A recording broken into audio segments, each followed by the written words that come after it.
Good morning once again, and welcome to MTM 214 Sustainable Agri-Ecotourism. And I am John Martis Pagnola, and today I am going to talk about my topic, which is all about the relationship between agritourism and sustainable development. Along with my agenda are the following subtopics. First is sustainability of agritourism on the health of rural environment. Second is the SWOT analysis, policy insights, the best practices in agritourism, and its conclusion and future work. So, to start with our discussion this morning, let us go back first with what is agritourism. So, agritourism comes from the term agriculture. So this is a commercial enterprise at a working farm, ranch, or agricultural land conducted for the enjoyment of visitors that generates supplemental income for the owner and its locals. This may include outdoor recreation, educational experiences, entertainment, hospitality services, and farm direct sales. While sustainable development is a development that meets the needs of the present without compromising the ability of future generations to meet their own needs. So it is somewhat like a development that happens within an organization, within an enterprise, by having meet the needs at present without sacrificing the future goals or the future generations. So that is for our agritourism and sustainable development. Next is sustainability of agritourism on the health of rural environment.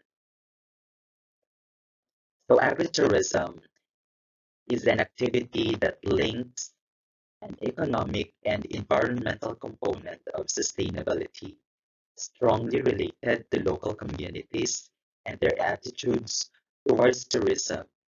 So one of the solutions of rural areas can undoubtedly be agritourism. Agritourism can be seen as an innovative and diversifying strategy for farms, including recreational and leisure activities for tourists, with many economic and non-economic benefits for farmers, visitors, and communities, with a significant emphasis on natural, organic, bio aspects in any part of human activities, health, and the environment, in a word, on sustainability.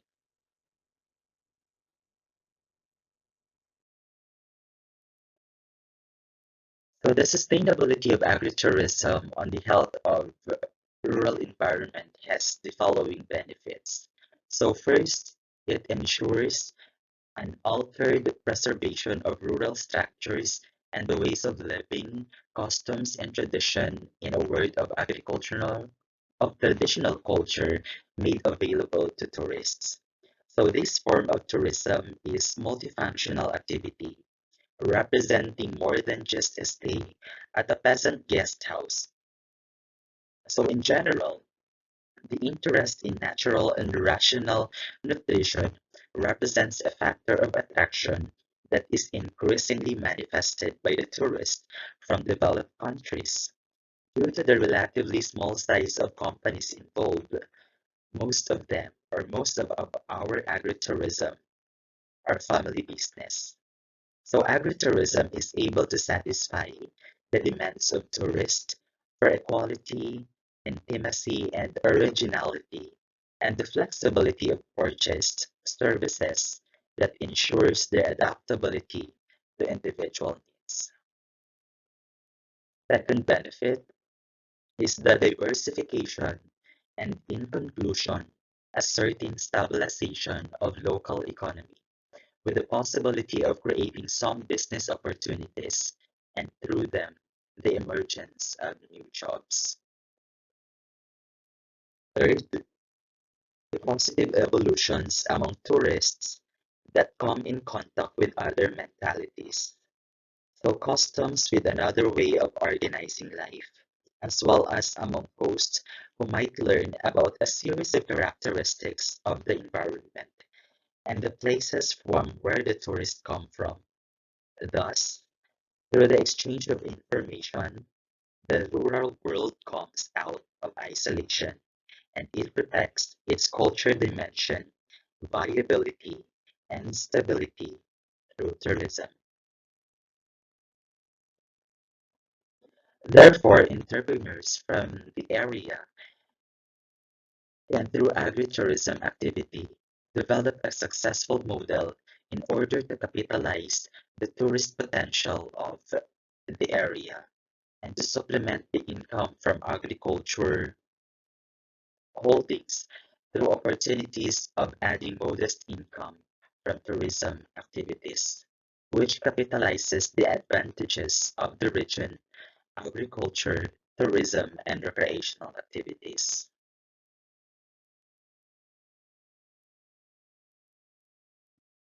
Now we proceed to the SWOT analysis. So SWOT analysis by definition is a framework used to evaluate companies' competitive position to, to develop strategic planning.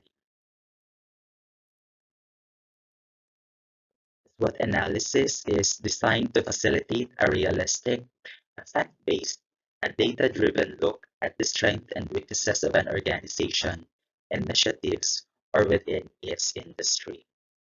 SWOT analysis assesses internal and external factors as well as the current and future potential.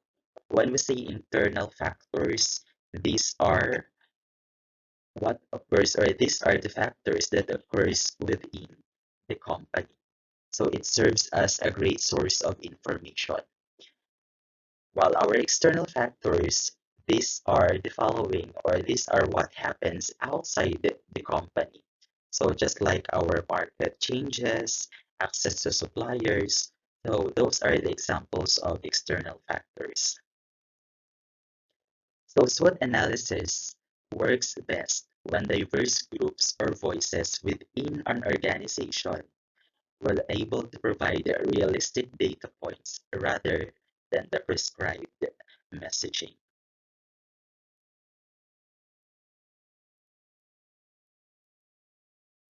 So, what are the components of our SWOT analysis? So, SWOT analysis composed of the following. So, strengths, the weaknesses, its opportunities, and threats.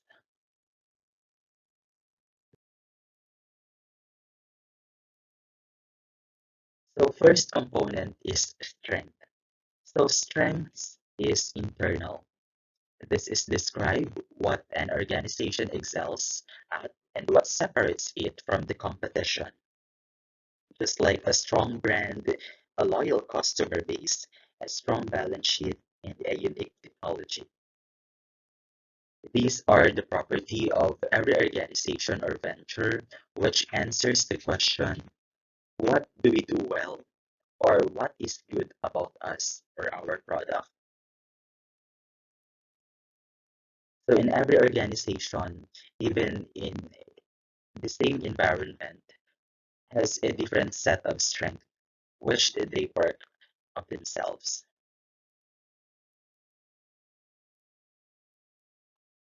And now let us proceed to the examples of strengths.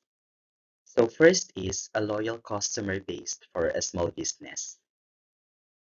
Small businesses are particularly fragile, especially in a volatile markets or a fluctuating or inconsistent markets. That's why having a loyal customer base is a big strength for a small business because they can push through difficult conditions and will always have a group of people willing to support them. Second is lots of capital.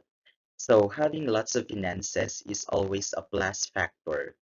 A healthy financial situation allows to take a bigger risk and survive a tougher conditions, both of which are beneficial in every regard. Third is a premium quality of a product. So if a product is of high quality, it is bound to receive more sales and do so in a of the market which offers a larger margins. So for a specific example, we have here a wide product range. So just like for example in a Nestle. So Nestle large range of products means it has a much better chance to survive and thrive as a business, especially in the tough conditions, as it is less affected by a particular supply shortages or market movements. Second is a healthy brand image. So for example, in an Apple company, so many smartphones and tablets are capable of performing just as well as Apple products, and in most cases boast the same functionality. But yet Apple remains the forerunner in mobile technology. This is because their name has a sense of quality and integrity associated with it, which draws in clients.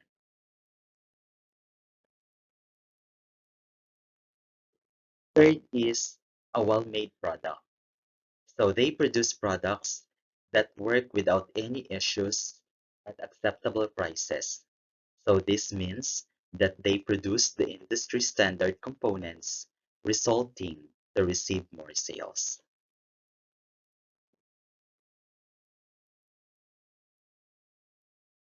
Here are the following strengths in agritourism. So here in the Philippines, one of the strengths of our agritourism is we are all rich in flora and fauna. We are also rich in our natural resources, our climate. Our expectation is good also is also considered as our strength, strategic location, and it is part of our rich culture and history. Next component of SWOT analysis is the weaknesses. So weaknesses is considered as negative and internal. It stops an organization from performing at its optimum level. So just like for example, a weak brand, a higher than average turnover, high levels of debt, an inadequate supply chain, or lack of capital. So these are some of the examples of weaknesses. Weaknesses are areas where the business needs to improve to remain competitive. These are the characteristics that gives a business a disadvantage relative to its competitors. So here are some examples of weaknesses. First is unfriendly staff for a related business. So if your clients interact with your workers a lot, it is very important that they get along. For a service related business, to have a friendly staff would be to have an unfriendly staff would be a big weakness. Current and potential customers would be deterred, sales would drop, and so would the profit. So just like for example, in the hospitality industry or in the tourism industry, wherein we are considered as a service related uh, businesses.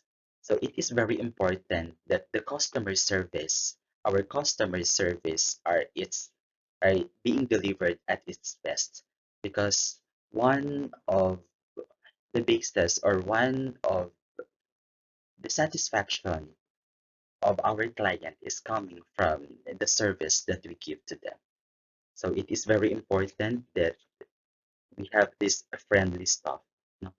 We have to convert that weakness into our strength.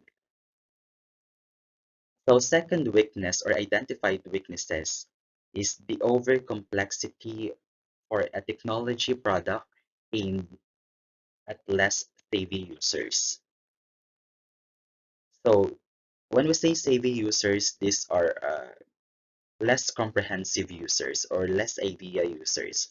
So if a product's target market is less tech-savvy users, then they should at least be able to understand how to use it, if not how it works. Making the documentation and usage unnecessarily difficult would constitute a weakness, as the number of potential clients would decrease, as well as the number of satisfied clients. It's because they really don't know, or they have this less background about your business or about that item or about the product you have open to the market. So let us avoid the over complexity of our product in market. Next is an inexperienced management team. So it is also one of the identified weakness, the inexperienced management team. So it is, we all know that in managing business, every team must be expert, must be have this great experience in order to not just to develop, but to maintain the status of the business or the firm. Next is the specific examples. So low net profit margins, unethical production. So just like for example, unethical production, for example, it provides a low wages and a poor working conditions. So as a result, it will not motivate your staff or to do better and to do their best with regards to the operation. And that is identified as example of a weaknesses. Third is a high price point. So just like for example, in a product or in Starbucks. So this example or Starbucks is an example that is more subject to opinion. Some might state that Starbucks' high price point on almost all products deters a large portion of less well-off consumers and turn losses them profit. However, others might argue that the high prices are definitive in the branding and necessary for good quality. But you know what? A lot of the customers or clients are always after the price because price is one of the factors that affects the customers or clients' choices in the market. So high price point is also considered as an example of weaknesses. And for agritourism, lack of awareness. So that is considered as the weakness in agritourism. Lack of financial support from the government. How are we going to operate our local agritourism if we have this lack of support or financial support coming from the government? How are we going to function or how are we going to extend our business, our agritourism, if we don't have this support coming from them? Lack of human resources. So it is also very important, the human resources that we have, the labor that we have, environmental quality. No, it's the quality of the environment also considered as the weakness. Low domestic demand, the lack of infrastructure that affects the transportation, that affects the time of the produce of your product and services. So it's one of the weakness also. Next component is the opportunities. So now opportunities, based on the word opportunity, it is considered as positive and external. So this is a result from your existing strength and weaknesses, along with any external initiatives that will put you in a stronger competitive position. So this allows you to formulate and implement growth strategies. So here are the sample questions along with our opportunities. What are our business goals for the year? So you are able to identify the opportunity of knowing your business goal. What resources can we use to improve weaknesses? Right after identifying your weaknesses, that is now the time for you to look for the best resources for you to improve and to get over with that identified weakness. So here are some examples of opportunities.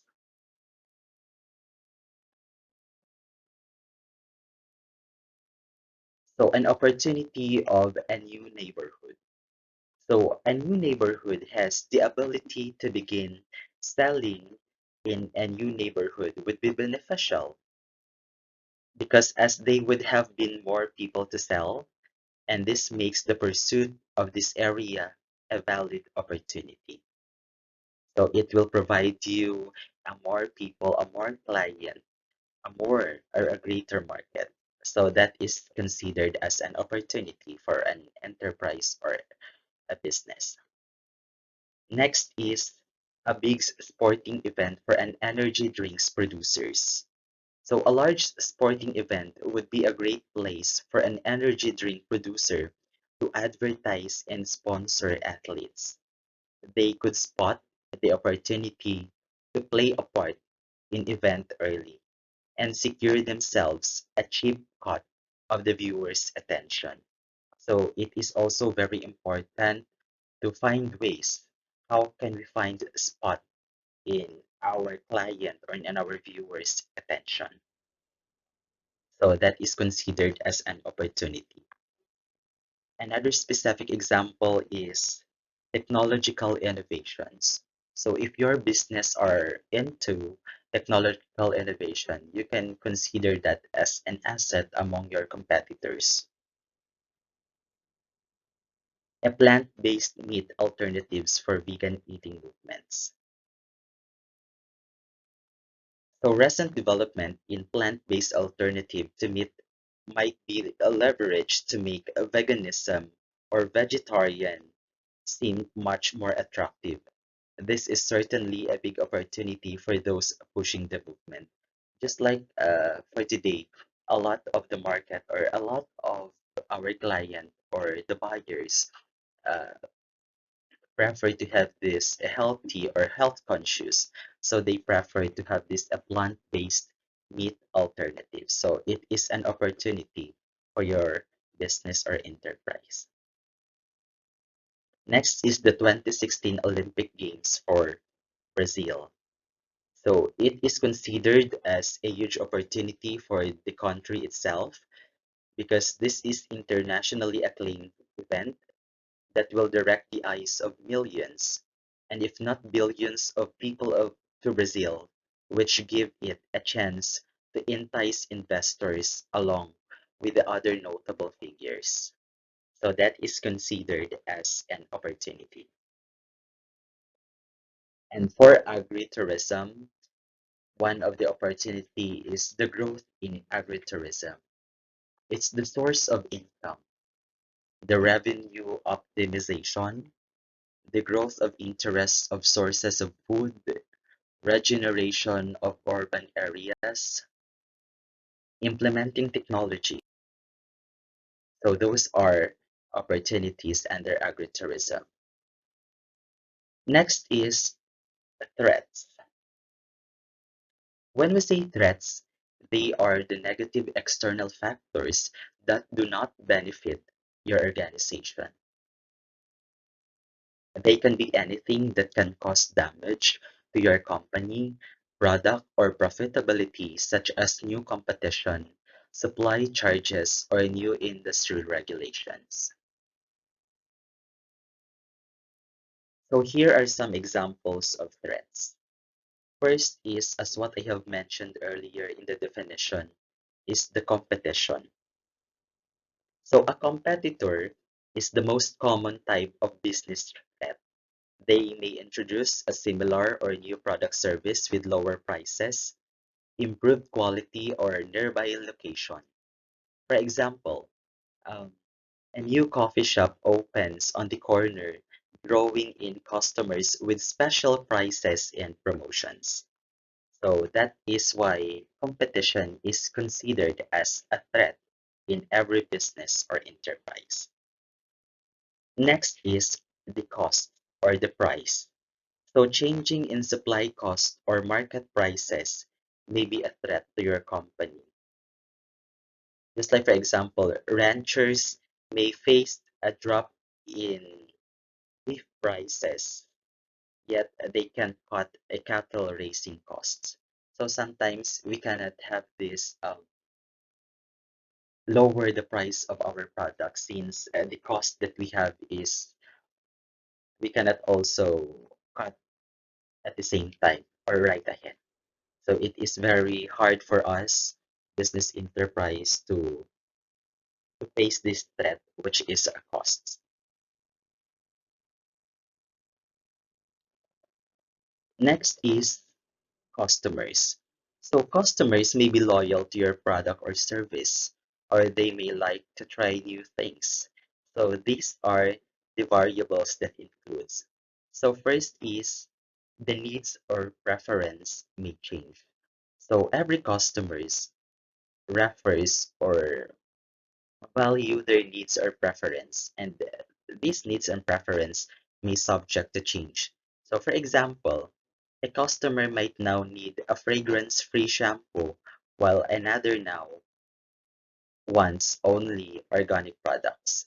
So sometimes our needs are and preference are subject to change. Next is perception. So the perception of every customer may change also. So a customer may lose confidence in your brand, preferring a competitor's stand on an animal-free product testing. And another variable is the customer service issues that could have your clients turning to your competitors. So, for example, a customer has a bad experience returning an item and then blasts your company on social media.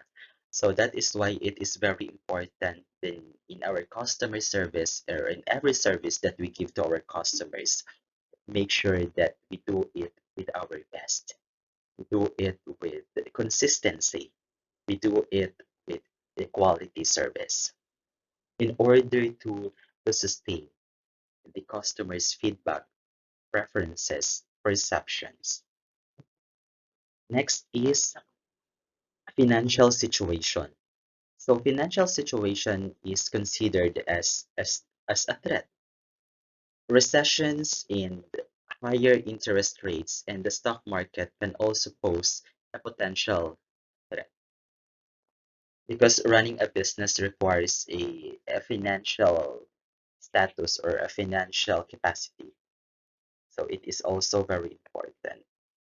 Next is the quality. So if your product is or if your product quality drops, you may lose also customers. A manufacturing glitch could cause a defective products to reach your market. So that is why it is very important for us to be consistent with the quality of our product. Next is regulations. So new or changing regulations may impact a company's productive or productivity or services. For example, and new municipal codes may permit a construction company from getting the necessary building permit. So sometimes regulations or policies are considered as a threat. Just like, for example, in a food industry or in a restaurant, if there is an ordinance within your locality of a no plastic policy, sometimes it is a threat. It is because, just like, for example, having a business that engage or accept takeout. So it is very hard for you to find ways how are you going to maintain that service, that takeout service by having that a no plastic policy.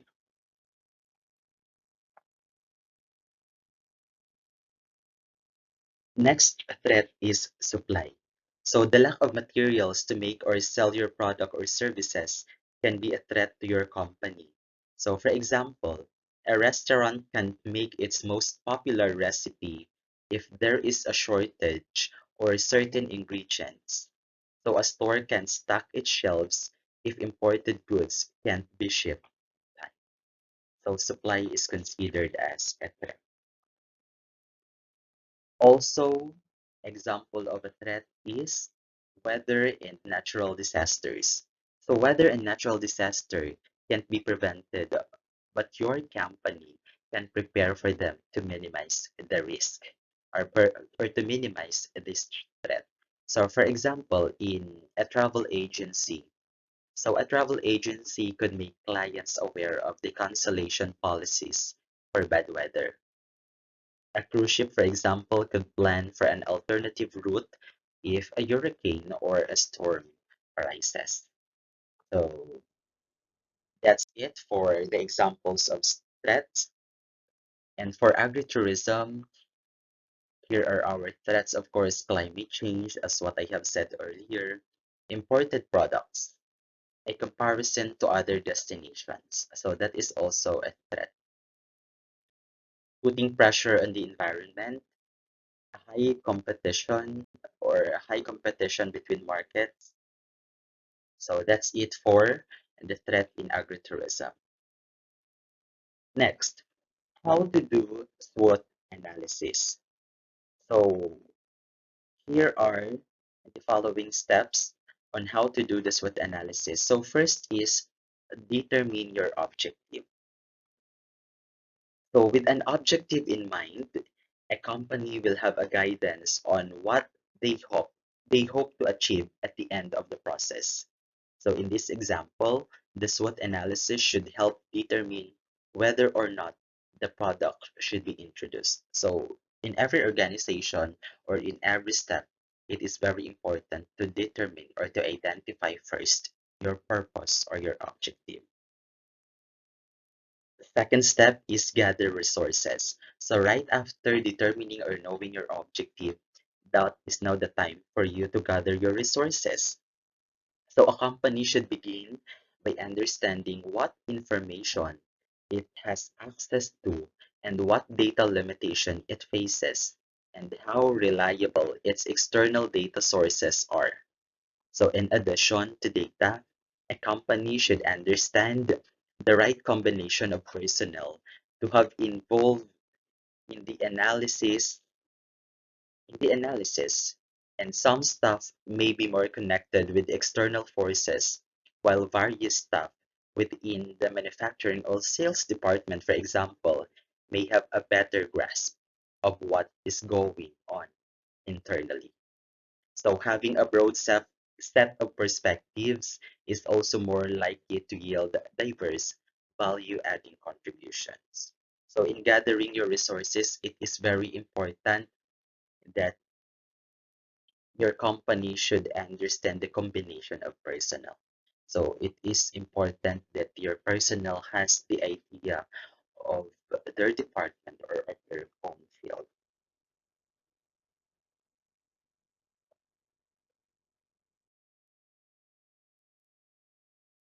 Okay, so right after gathering your resources, now let's proceed to the step three, which is compiling your ideas. So the group of people assigned to performing the analysis should begin listing ideas within each category. So just like, for example, listing potential questions, just like, what are we doing well? What are the strongest assets? What trends are evident in the marketplace? Or are there new regulations that potentially could harm our operations or products? So companies may consider performing this step or compiling ideas step as a whiteboarding or sticky notes session. So the idea is there is no right or wrong answer. All participants should be encouraged to share whatever thoughts they have. So these ideas can be later discarded, but in the meantime, the goal should be to come up with as many items as possible to invoke creativity and inspiration in others. So that includes our compiling of ideas. Next is refine findings. So with the list of ideas in the third step, With a list of ideas within each category, it is now the time for you to clean up the idea by refining the thoughts that everyone had. A company can focus on the only best ideas or largest risk to the company. So this stage may require substantial debate among analysis participants, including bringing in upper management to help rank priorities. So that includes your refined findings. And the last step is to develop the strategy.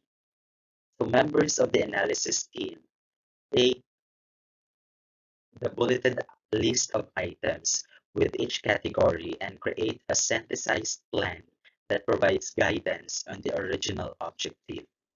So, for example, the company is debating whether to release a new product, may have identified that it is the market leader for its existing product and there is the opportunity to expand to new markets.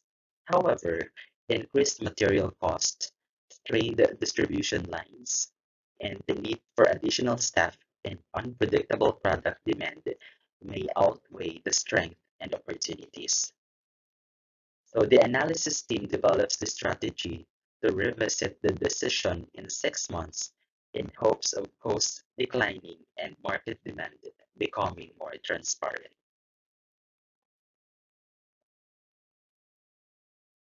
So that includes our 5 steps on how to do SWOT analysis. Now let's proceed to the benefits of SWOT analysis. So first benefit, SWOT analysis makes a complex problems more manageable. So a SWOT analysis that has been prepared by paring down all the ideas and ranking the bullets by importance will aggregate a large, potentially overwhelming problem into a more digestible report. So it is cutting down the process into the best process that you can have. So that is the benefit of SWOT analysis. Second, a SWOT analysis requires external consider. So a SWOT analysis covers both of the internal factors a company can manage and the external factors that may be more difficult to control.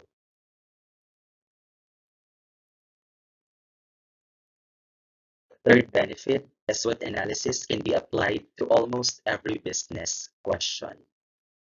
It can also analyze a full product line, changes to brand, geographical expansion, or an acquisition. So the SWOT analysis is a versatile tool that has many applications. A SWOT analysis leverages different data sources. So a company will likely use internal information for strengths and weaknesses. The company will also need to gather external information relating to opportunities and threats or relating to broad market competitors or macroeconomic forces for opportunities and threats. Instead of relying on a single or potentially biased source, a good SWOT analysis compiles various angles. A SWOT analysis may not be overly costly to prepare. Some of the SWOT analysis reports do not need to overly technical. Therefore, many different staff members can contribute to its preparation without training or external consulting.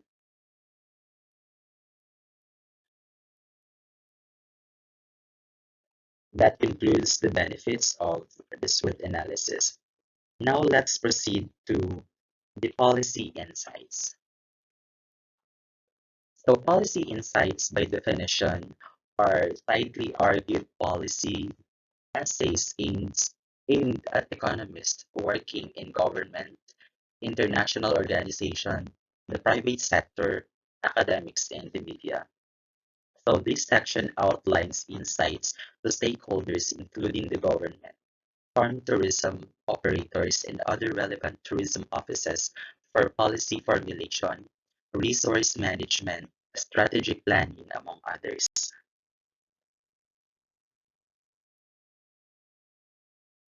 So here are some policy insights in agri-tourism. First is to ensure the quality of delivering the farm tourism products and services. So the Department of Tourism accredits farm tourism sites that complied with the minimum standard set by the agency. They also need, or this Department of Tourism also need to spearhead the development of more farm sites to strengthen not just the tourism industry in providing alternative attractions, but also the agriculture industry. Close coordination between the Department of Tourism, the local government units, and the other government offices is very important or vital for the success of the farm sites in the local area. So this coordination can be implemented through the information and resource sharing to facilitate the efficient delivery of service. Also, one of the policy insights in agritourism is the government should start conducting infomercials or information commercials about the value of agriculture. For instances, the government must pass a measure that would mandate all broadcasting and online media to allocate a certain portion of time a day to broadcast public service announcement and infomercials regarding laws, social welfare, public safety, procedures, and other matters of national interest that could be an effective medium to disseminate information about agriculture. And lastly, proper mechanisms for integrating initiatives at the national level and the local government units must be implemented to increase coordination for farm tourism activities. So with the onset of Republic Act number 101 or 10816, or also known as Providing Development and Promotion of farm tourism in the Philippines, it is deemed appropriate that the country has an excellent national policy involving agriculture and tourism.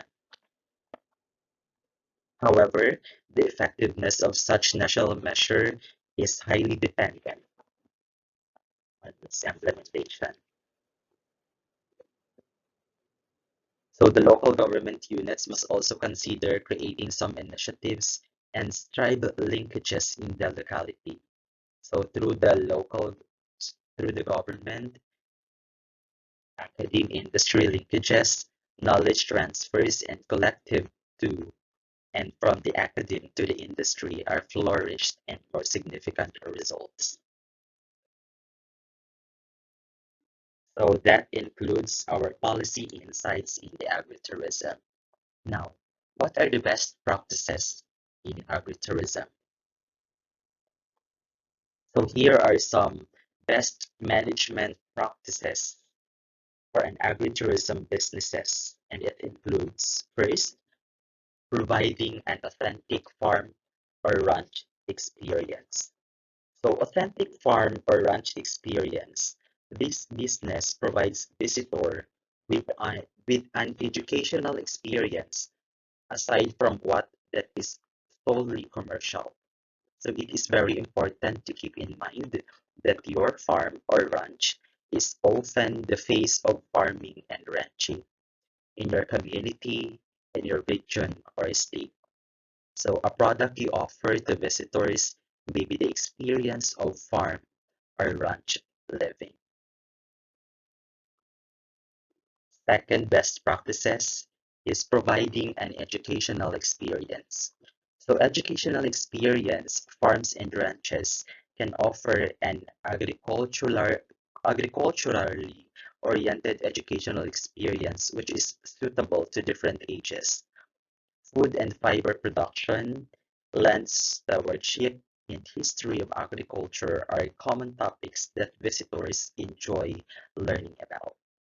Another way to diversify your operation and educate guests may be on by the property recreational activities, just like fishing, hunting, trail riding, and cross-country skiing or hiking.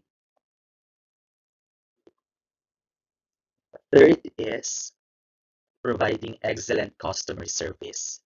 So customer service, this should be an integral part of your business planning. So training your staff to interact with the customers in an appropriate way will ensure a safe, a high quality experience for customers. So it also ensures that these customers will return and tell other potential customers about your business. Fourth is providing adequate public facilities.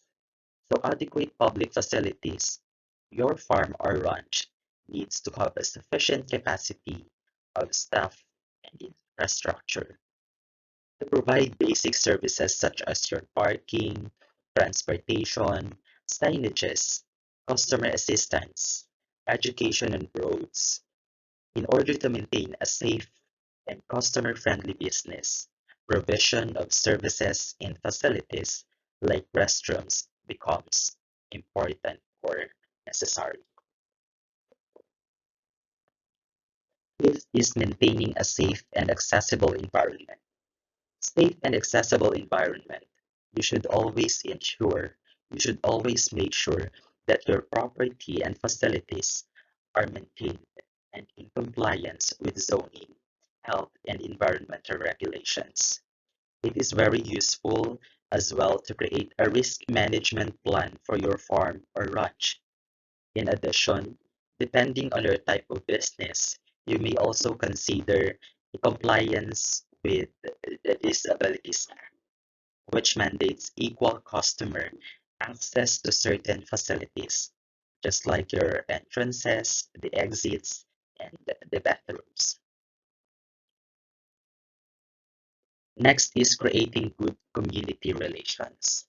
So community relations, to create a good community relations, it is very important to regularly provide opportunities for organized groups and individuals in your community to visit your properties. Just like, for example, your schools and business associations. And the last one is planning for your financial future. So planning for your financial future, regularly review your business plan and appropriately add value or price to all farm and ranch services, products, and experiences in order to provide for the long-term sustainability of your business. And that includes our best practices in agritourism. Now let us proceed to the conclusion and future work. So conclusion by definition are the last section people read in your paper, and therefore it's what they leave remembering. You need to make sure that they walk away thinking about your paper just the way you want them to. So that is conclusion by definition. While future work is a place for you to explain to your readers where you think the results can lead you. It is a way to sort of frame an area of research. It provides enough information as to a possible research path and why the path may be important.